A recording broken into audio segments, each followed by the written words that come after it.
guys, good morning to everyone. It's me Katorogi friends. Basta po kayong lahat, Katorogi and friends. At dahil malaki yung ating bagong battery at ito yung kanyang dati, ayan. So mas mahaba at mas mataba. Ayan.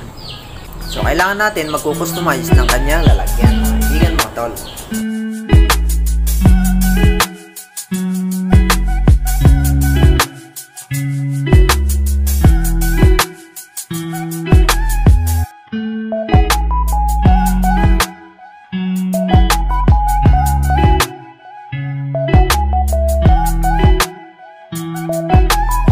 Papalit tayo ng ating LED mini driving light. Kapalit natin ito bago. And of course, meron tayong Pia horn. Ayan, install din natin.